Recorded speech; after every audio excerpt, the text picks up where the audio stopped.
G'day. I'm live again. Live for the last time from Europe for at least another few months anyway. So I'm currently in Czech Republic, which apparently you can also call Czechia, which is preferred. Anyway, I'm in Prague. Let's go with Prague. I'm warm. I've got about 3 hours until we get taken to the airport and finally get to go home. And our room looks like our suitcases are just absolutely thrown up all over the place. It's a complete and utter disaster zone, which is what happens after, what are we at now? It's not even 3 weeks of travel anymore. It's like 3 weeks and 2 days or something like that. So it's time. It's definitely time to go home. Looking forward to this. All right, let me start with the sponsor bits and pieces. G'day, Danny. Thank you for joining. Where are we? Who is it today? Who could it possibly be? It is Report Your RI today. So Report Your RI is probably not like a foreign concept to many people listening to this. That is the project Scott Helm started that I have been involved in with Scott for some time as well. It's a well-known quantity, but let's do the thing anyway. I'm going to tell you where this message came from in a moment too. Report Your RI, guarding you from rogue JavaScript. Don't get pwned, get real-time alerts and prevent breaches. Hashtag secure your site. Now, where the message came from is, I said to Scott when we lined up the sponsorship, I said, look, just give me a message, 140 characters long.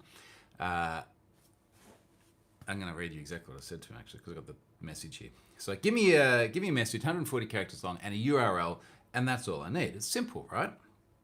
And you started the project, so you know exactly what it is. It's going to be a no-brainer. And he's like, dude, I'm struggling. It's like, I'm struggling to come up with this message. You know, what do I do? So what do you do these days when you're trying to come up with a well-worded message? I go to ChatGPT. Write a pitch with not more than 140 characters about how the Report Your RI service stops you from being pwned by rogue JavaScript. Next minute, here we are. Scott's like, yep, awesome, sounds good, job done. Now, to embellish a little bit more on Report Your RI and not just the level of our creativity and our increasing dependence on our AI overlords, Report Your RI does a whole bunch of different things, but probably the thing it's most well known for is being a report endpoint for content security policies. So if you've not used content security policies before and you're building websites, go and do this. They're built into the browser. They're totally free. You can set an allow list of all the different sort of content types that should come from different locations. If any rogue JavaScript gets inserted, thank you ChatGPT for the suggestion on that, then you can raise a report and of course block the JavaScript as well. And this stops all sorts of common attacks that we've seen in the industry lately, particularly most noteworthy things like Ticketmaster and British Airways are a couple of the biggies. Browse Aloud I've written about many times before. Go and check it out. It is an awesome service using free tools in the browser, and then you pay a little bit of money if you want all the reporting features in the Report Your RI. There you go, Scott. How's that? That was good.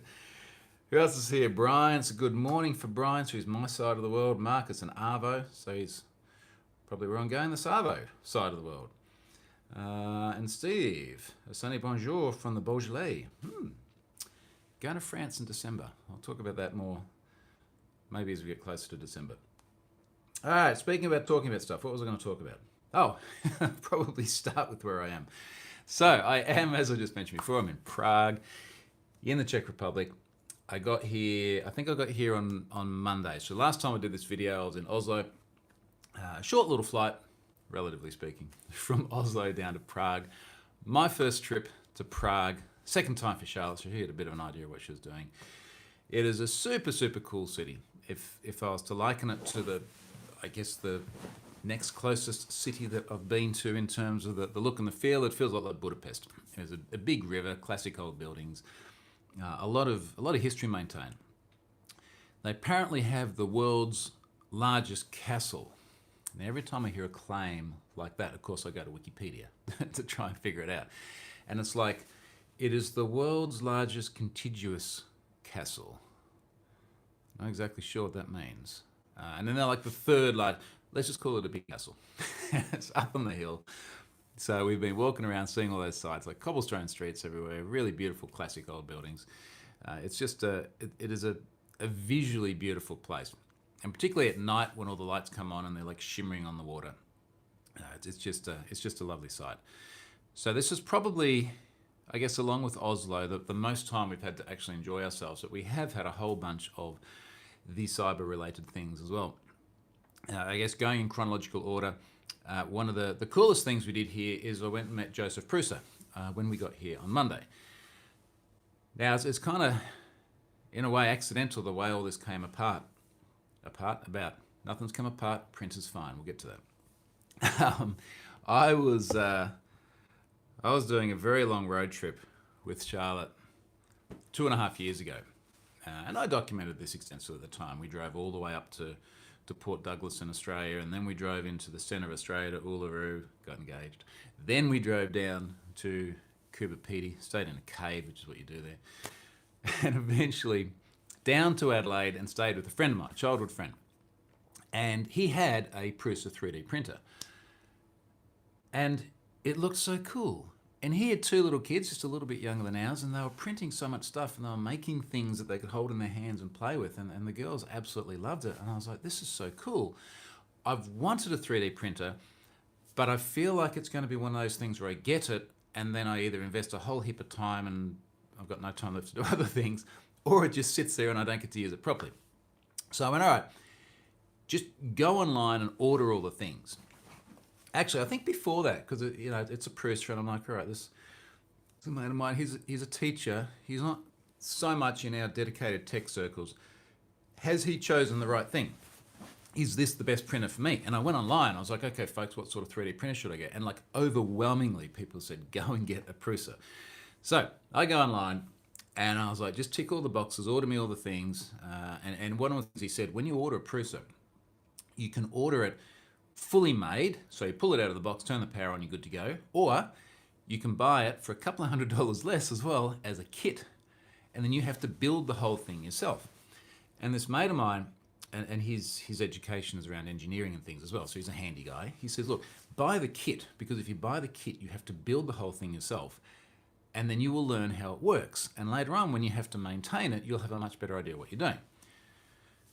So I did that, and if I'm honest, it was a bit daunting because there's so many different bits and pieces, and then some of it's going to get several degrees hot, and all these moving things and greases and bearings and stuff. But instructions are epic. I went through the whole thing, built it, worked from memory straight out of the box, and we've got, must be thousands of hours of printing on it now. I know there's a little display somewhere. We've used it so extensively to do everything from, I print a huge number of 3D logos for Have I Been Pwned, a lot of which I brought over here with me, through to the kids use it really extensively for designing everything from like name tags to put on their bags. Sometimes they do it with their friends. They design things like birthday invitations. They download a lot of models from the internet and then print the models. Anyway, it's been epic. So it was really, really cool to go to Prusa. Joseph and I had a little bit of to and fro online because I'd mentioned Prusa at some point. And then, for reasons that still surprise me, I tend to stand out a little bit on the internet these days. So we'd had some chats, and he was always like, come to Prague. I'll show you around. So we went there, and he showed us around the Prusa facilities, and it is amazing what these guys have done. Now there's him and a couple of co-founders as well. He's his brother and another person with the same surname. I'm quite sure all that's public knowledge, but it's fascinating. I live in a world where everything we do is digital. All of our overhead and all of our resources are like servers in the cloud, and our office is our home. And you go there and it is a large manufacturing facility. I mean, they're building everything from the printers through to all the QA they need to do on it, through to a bunch of CNC machines to things, injection molders. They create their own filament there. Watching how filament is made, that's cool. It's like all these little plastic particles that go into a big box, and then the filament runs through, almost like wool, right? Like he's spinning wool that gets wound onto these spools. And then, of course, all the logistics of packaging and shipping. And it is now a large organisation that employs hundreds and hundreds of people to build these printers and support this wonderful thing that they've made. And it was an absolute joy to go there and see how this thing works. This thing, of course, being the organisation. I did tweet a photo of him and I standing in front of the one of the print farms. There's this massive farm of active printers, which is kind of fascinating to see them all there working together. And it's the other thing that's fascinating is all the Mark IIIs like I have on one side and all the Mark IVs like I don't have, the new ones, on the other side, and to see how much faster they were. He's tempting me. Anyway, we spent time with Joseph, went out and had some dinner with him as well, and it was just an absolutely fantastic time. Now, it's interesting, Wayne here has just said Bamboo is big competition for Prusa. Absolutely. Bamboo's getting a lot of traction lately. Bamboo's Chinese company. I think they have somewhat of a different philosophical approach to Prusa. If I'm being entirely objective about it and not just being friendly to Joseph, I think the competition's really good. Before Bamboo, it was like there was Prusa and Ender and a few others that even like traveling in general 3D printing communities we really rarely ever heard of. So I would say a bit of pressure on Prusa is a good thing. What else is happening here? John, Chile, UK. George is in Austria. Trevor has just finished building a Mark IV with my son. How was it, Trevor? Did it go well? Danny says Prusa has been dominating the market until Bamboo. So yeah, again, I think we're in the competition is healthy realm. Other things in Prague. So we did that. That was Monday. Tuesday morning, opening keynote for Experts Live EU. This was a great conference. It was a really, really, really good fun conference.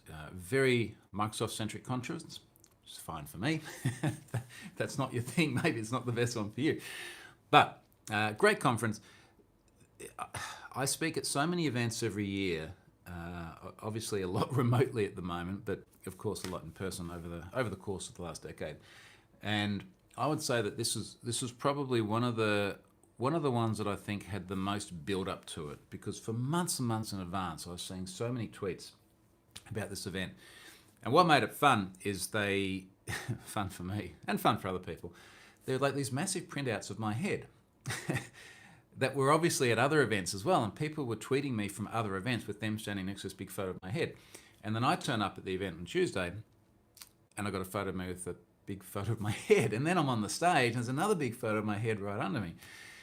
So look, they put a lot of promotion work into it. Lovely people that organised it as well. Just really, really nice, genuine people who we end up spending a bunch of time with. So I did the keynote Tuesday morning. That went really well. Lots of good fun. Did a Q&A thing afterwards. Went out to back to the event. Had the dinner on Tuesday night. Had a speaker cruise with all those folks Wednesday night, which ended very early yesterday morning. It's very late for someone who normally goes to bed at 9 something to be out until 1 a.m. But it was really good fun, really lovely people. So big, strong recommendation for Experts Live in the coming years. Other than that, one of the highlights of this trip, and I would say one of the things that's become a highlight for other people reading Twitter, or X or whatever we call it, based on the number of likes and engagements.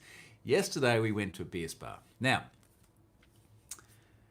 you know what beer is, and you know what a spa is. What if you mix the two together and you can have a spa in the beer or drinking beer?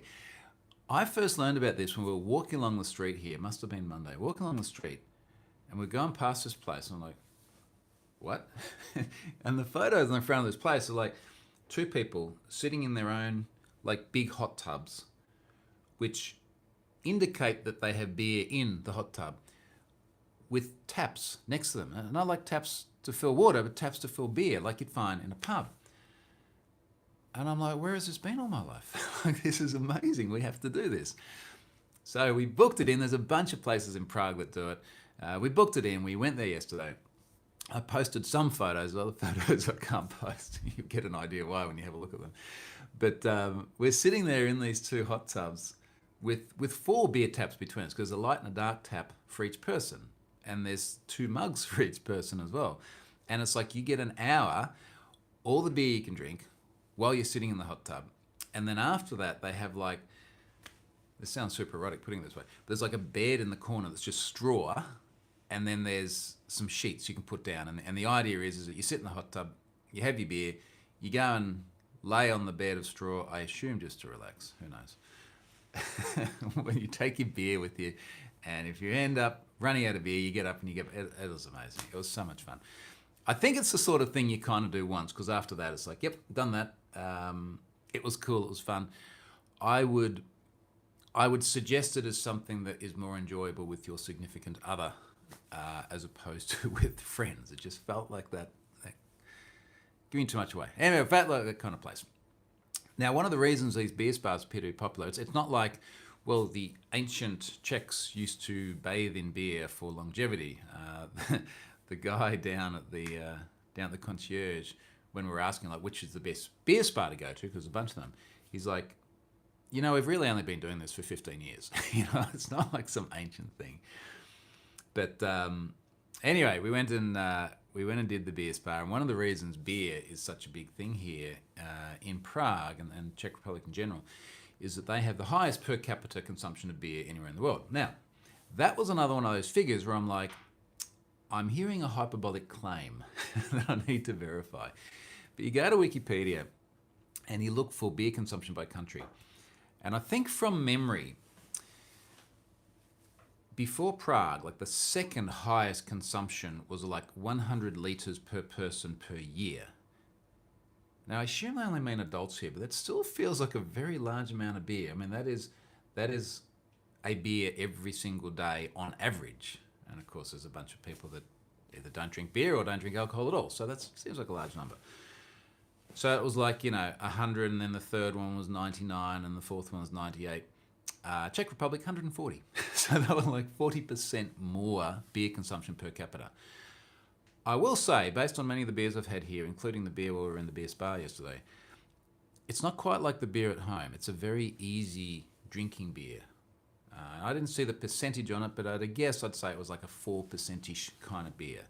So it's not like going home and you order an IPA and it's like 6 or 6.5% or something. So maybe the per capita alcohol consumption is actually much more comparable. I don't know. So anyway, that's been Czech Republic. The place that we've been staying in here, it's as a room, it's like it's a room. It's not bad. But what's been lovely about it is they have a courtyard there, a really nice garden area, some lovely tables out there, a proper pianist sitting there playing the piano, and the sun's been shining, and we've just spent hours and hours sitting out there in the courtyard doing all of our normal emails and things, ordering a bottle of wine, put some photos on X. Let's try and start doing that. I put some photos on X yesterday about that. It's been lovely. All right, comments before we get on to other topics. So Trevor said this is about his Mark IV, building the Mark IV with his son. Yeah, nice project. Great satisfaction to have a working printer at the end, isn't it? Like, there's something very satisfying about building stuff with your hands. And I wonder if that's partly because, for me and probably many of you, like most of the stuff we build is with the keyboard and it's digital and you can't hold it. And I think there's actually one of the nice things about the 3D printer. You end up with a tangible product that you can see and feel. All right, well, I'm pretty much just down to the data breach stuff. So 2 data breaches to talk about this week. In fact, that's good because that will leave me time to go out for a walk and try and get some exercise before I get on the plane. DB forums. Now, oh man, this is frustrating. This is very frustrating. Let me get the stats for DB forums. The main reason it's frustrating is because I'm in it. So, now it was one of these ones where, I think I've said before, there is a huge amount of data that I'm sitting on that I am yet to process and load into Have I Been Pwned because time. And I have it sitting, the stuff that I'm currently processing, I have it sitting somewhere readily accessible. And every now and then, some trigger will pop up where I'm forced to sort of go back and have a look at whether or not I actually have this corpus of data. Now, the trigger was, I found myself in this breach via another service. And I went to this service and it sort of listed all the breaches I was in. I was like, yep, know all of those. And I was like, oh, hang on a second. DB forums? Now, I had a recollection of what DB forums was. It is database forums. And I had a recollection many years ago of having used this forum to ask a database-related question. It's probably before we even started doing all this stuff on Stack Overflow. And I go and I search through my repository of things to yet process, and there it is, DB Forums. And I go into the data, and I go down to my record, and I say, yep, that's me. And there was news about it as well. There was news about it from years ago. I can't remember when I got the data. I could probably got a file stamp somewhere, a timestamp. So I loaded that in. The stats were 362,000 accounts breached in 2016 via their vBulletin-based forum. I always give vBulletin a mention. If the forum was a vBulletin, even if it was like an IP board or something, like I'll mention it, because I just think it's interesting to see how many vBulletin data breaches there are on Have I Been Pwned. Data included email, username, IP, date of birth, and salted MD5 password hashes. 78% were already in Have I Been Pwned. And that makes 30 data breaches for me. That is the round 30 number. I've hit 30 data breach. Well, actually, I've hit 30 data breaches just for one email address, my old Hotmail address. The email addresses I have on troyhunt.com, there's a few of them in data breaches too. So let's call it 3 dozen. I'm at the 3 dozen data breach mark. Now, just saw a couple of comments come in here. Sab S says, welcome to CZ. Beer here is about 4%, so you can drink more, especially refreshing during summer hot weather. Yeah, there's a paradox here where, particularly if you're a beer snob like me, I find the most flavoursome beers, or the beers with the most unique kind of experience, are usually a lot more than 4%. I'd say 6 to 8%. Beyond that, it's just getting a bit stupid. Less than that, I find that they are often a bit watery. I would say the exception is there's some very nice sours that might be only like 3%, and you can sit outside in the sun and drink them all day long, and they're wonderful. So I feel like when I'm drinking that beer whilst bathing in the beer, I'm drinking beer, but it's not that I could be drinking water. I'd rather be drinking the beer, but it's not the same experience. Yes, okay, 4% reconciles that. John says, might have missed the tweets if so, but did you end up doing your visit to McLaren whilst over in England? Oh boy, did I go. Hope it went well if so. Right, we're going completely off topic now, but I'm passionate about this, so I'm going to give you the story. McLaren is it's viewed as a very high-tech company, a high-tech supercar company. I imagine that as far as the Formula One team goes, they're as high-tech as everyone else, even if they're not at the front of the pack at the moment. Although they did okay the other day. So, very high-tech company. Now, their road cars, and for those listening not aware of all the background, I do have a McLaren. We bought a 720S earlier this year. And this is part of the story. Their road cars are viewed as being very fast, very efficient, but perhaps lacking the emotion of a Ferrari or a Lamborghini. And there are all sorts of reasons why I wanted the 720. And I think part of it is I am a very technical person, and to me, a lot of the beauty is in the function.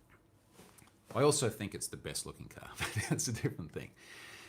Now, I have coveted this car for many, many, many years, since it first launched. I think I first saw it launched in about 2016.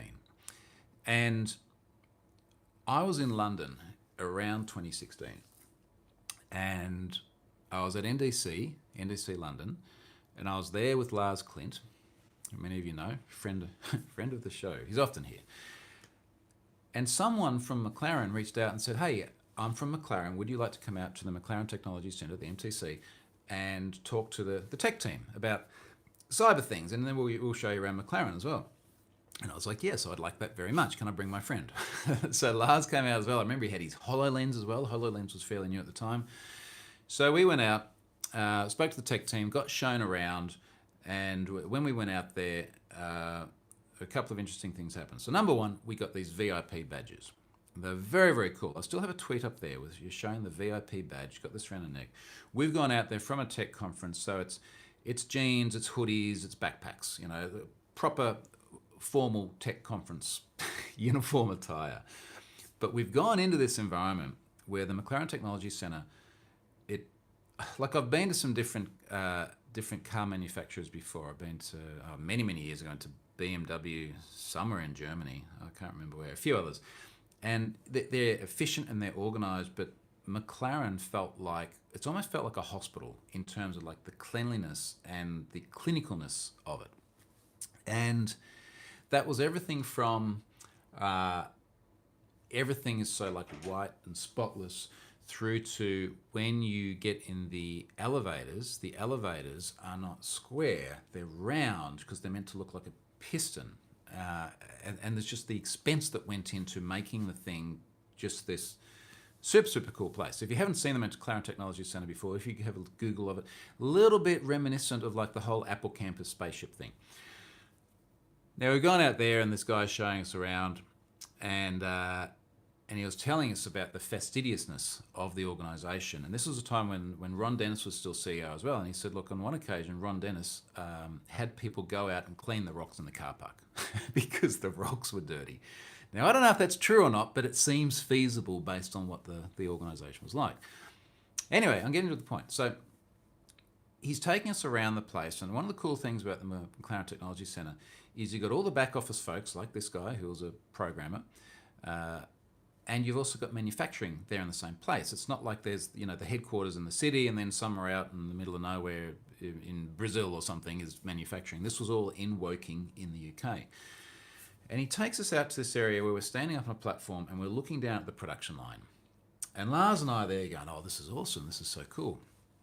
And we see down on the production line someone in a very fancy suit. Most of them had very fancy suits. Even the guy who was the developer, and he would have been, I'd say he would have been mid-20s, a bit younger than us, a lot younger than us. He was still in like pants, and I think he had a blazer and a shirt. It was very, very formal. So he takes us up. We're looking down the production line. Fancy suit guy comes walking up, and he looks up at us like that. And in a, what's a nice way of putting this? Stuff it, forget it. In a very snotty British way. You know what I mean when I say this, right? You can picture it like someone who just had that air of upperclassness, looks up and he's like, who are you guys? And our host is like, they're VIPs. And Lars and I are like, VIP thing. And I kid you not, exactly what the guy said is he said, well, we have some VVIPs coming. Can you please leave? I was like, fuck you, man. It's like, this is such an obnoxious, it just left an indelible impression on me. Not so much about McLaren as the brand, but the snootiness. And for someone who was looking at this thing as an aspirational, like one day in my life, I will have the opportunity, this is like a life goal. But I left there feeling pretty pissed off about it. Now, I'm not sure how much of this was the experience in Woking and that upper class attitude, because it's completely different to every experience I'd had at McLaren on the Gold Coast. And I was going in there for years and years just going, can I please look at the cars? I just want to look at the cars. Before eventually we ended up buying one of them. So I was really excited. I know it's a really long answer to your question. I was really excited about going back to the McLaren Technology Centre. So when we bought the car earlier this year, I said to McLaren locally, look, Charlotte and I, we're going to the UK. Can you organise us a visit? I want to go back there. And secretly, I really want to find that guy again. I wanted to turn up there with my hoodie and my T-shirt and my backpack and go, remember? No, you wouldn't remember me because you're probably a dick to a whole bunch of people. So we had it all lined up, and then unfortunately we didn't. And what seems to have been the case is that we were meant to be on like a tour through there, and the tour just unfortunately got overbooked, or then they weren't available in those days. And I had the McLaren folks in Australia who we just spent an enormous amount of money with because they're not cheap cars. Massively, we're so sorry. We've tried everything we can. We were even like, can a cleaner take you around and just show you the place? So we thought it had all fallen apart when we headed over to the UK. And then at the last moment, they said, we've managed to work something out. We can get you a tour of MSO. Now, MSO is McLaren Special Operations, and they are the folks that customize the cars. So it's one thing to just go, yes, I'd like to buy a McLaren. It's another thing to say, not only do I want to buy one, but I don't want the options that you have on the brochure. I want to have it this exact paint scheme. I want to have it trimmed like this. I want the leather from my cows in the field to be on the seats. I want really crazy way out stuff. And that's what MSO does. Now, there are MSO options you can get on the normal car. Our car has a few different MSO options, they're still like catalog things, but for the most part, they do all the cool customization stuff. So I was like, yeah, cool, let's do that. Now, MSO it's still in Woking, but it's separate from the main MTC. I think it was a couple of kilometres away. So McLaren Australia said, look, we've lined this up. The guy that you would normally talk to if you're optioning your car, he will take you around and he'll show you MSO. So I went, okay, this is actually probably going to be really good. So we went there, and it's like the opposite to the MTC. It's a very basic kind of location. It's not that it feels run down, but it just feels like it's like any other industrial zone anywhere in the world. So we go there, and the guy I met was lovely, super nice guy, also nice suit. Was it a full suit? Nicely dressed, super nice. And he said, look, you can't take any photos because there's a lot of customer cars in here. So I have no photos. I can only recall things from memory. But it was a very small premises. But some of the stuff we saw is a lot of SLRs. Now, it's not the camera sort of SLR, but a lot of Mercedes McLaren SLRs. So these are the partnership they did like 15 odd years ago. The cars looked awesome. Apparently, they weren't the greatest cars in the world to drive. But there's a lot of them there, and they were doing HDK transformations. These are the high downforce kits.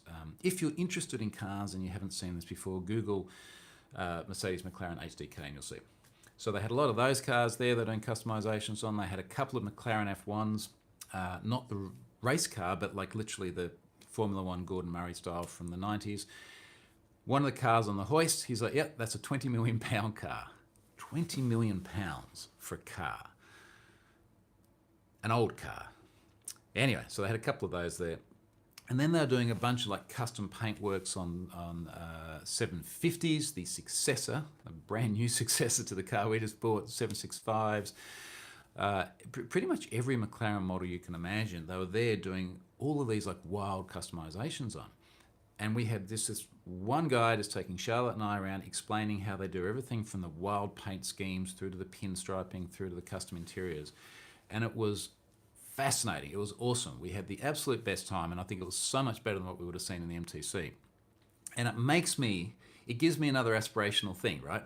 At some time in the future, I would love to order a McLaren and just have it like completely bespoked out. Maybe the successor to the 750. The successor to that is going to be hybrid. It's going to be so much better in every way, I'm sure. So, long answer to your question, but yes, we did get to go and see a whole bunch of McLaren things well and truly beyond what I expected to see. All right, where are we? So that was John. Paul, pianist is one of those words you want to be careful with pronunciation. Yep, I'm with you there, Paul. Wayne says, that's what's fun about messing with electronics. It's a mix of code and physical. Agree with that. Ben, I'm quite enjoying my hop water this Savo. Still quite a mellow feeling from it. 0% alcohol. I don't know if mellow and 0. You sure it's 0? It wasn't 1-0? Ben's mellow. Steven says, morning Troy, hope you've been enjoying your European road tour. Yep, right on the end of it now. 2 hours and 20 minutes till we get in the car and head away. Timlock 977, given there's a constant stream of hacks revealing more and more information about us, will we ever reach a point where all of our private information be public? If so, what's the solution? Well, no, we won't. Excuse me. Because we will never get to 100% pwnage. We'll never have everything breached. I think perhaps a fairer analogy here is, will we get to the point where there is a sufficient amount of information breached from different locations that if you piece it together, someone kind of knows everything about you anyway? No, because we'll never know everything. There will always be information that is bespoke or sound like I'm talking about McLaren again. There's always be information which is specific to some services and it won't be breached. And if we think about it, even though it feels like there's a huge number of breaches, what proportion of the services you used have been breached? And it will be a very small single-digit percentage. Even for me, it's like, okay, I'm in 30 data breaches, but I know that I've got 1,000, literally 1,000, more than 1,000 different logins saved in one password. So what's that, like 3%? But of course, I don't know how many other breaches have happened, and I don't know about them yet, or they haven't been disclosed. So no, look, I know what you mean. It feels like it. It feels like all of our things are continually being leaked everywhere, but it's not quite as bad as absolute, and it never will be. Okay, let's do the last thing. So the last one I had on my list here, last breach here, was Apex SMS. Now, this is another one of those ones where I'd had it for a while, and I just wasn't entirely sure what to do with it. But for some reason, and if I'm honest, I can't actually remember the reason, it popped up somewhere where there was discussion about it again, and I was like, I should get back and have another look at that. Now, I linked to a TechCrunch article about this. Let me just give you the intro here. So this says an unsecured SMS spam operation doxed its owners. The database also stored personal data on more than 80 million people. The story here is from Zach Whitaker, May 2019. A massive SMS spamming operation kicked out tens of millions of text messages, pestering unsuspecting recipients with links to fake sites, flogging loans and free money. Now, this was found by Bob Diachenko. Bob is a very well-known security researcher. He's found a whole bunch of particularly things like open MongoDBs. Remember there was a period there, and it was around that time, 2017, 18, 19, where there's so much Mongo being discovered, left open. Excuse me. A lot of people would find it via services like Shodan, where it's like Shodan, the search engine for the Internet of Things, including all of the unprotected Mongos. So, people would find these exposed databases, pull down all the data, circulate in hacking forums, and eventually it may end up somewhere like Have I Been Pwned. So I went back and I had a look at the data I had on Apex, and it's a bit tricky because the incident is called Apex SMS. So this is the data that's circulating in the public circles. It's called Apex SMS. The number of accounts match up. The sorts of data that are stored matched up, but there's no way of verifying it. It's not like a data breach of say DB forums. Actually, that's not a good example. I was going to say DB forums because I could go to DB forums, I could go to the password reset field, I could put in, let's say a mailinator address. There's always a mailinator address, they're public mailboxes. Put it in password reset and see if a mail came through, thus verifying that the data in the breach actually exists on the website. DB forums is actually defunct, it's been shut down. The way I was able to verify it is it has my own data in there, which was legitimate, and I know I had an account there as well. So I couldn't do that with Apex though. You can't go to, like the self-service of the phishing, or I guess some of it was probably phishing, but the spam site and go, hey, does this email address exist there? But everything else checked out. I flagged it as a spam list so people know that it is spam. For those people doing domain searches, it doesn't increase the number of breached addresses, which might pump you into a different tier. It just is what it is. It appears to be precise to that data. Certainly the information sitting there against every account looked legitimate. So that's gone into Have I Been Pwned. Interesting stat on that. If I look at the figures here, what do we have? IP address, gender, geolocation, phone. 97% were already in Have I Been Pwned. Now that is a very high hit rate when we're normally seeing around that 70-ish% mark. Why was it 97%? I would imagine, in part because this data has been circulating for a while, it's probably gone into some of the other lists that are in Have I Been Pwned. I would also imagine it possibly went the other way, where some of the data that's out there circulating was then used to build the spam list. And of the 23 million unique email addresses I loaded in yesterday, 3% of those, so what's that? It's still sizable, 60-odd thousand. Is that right?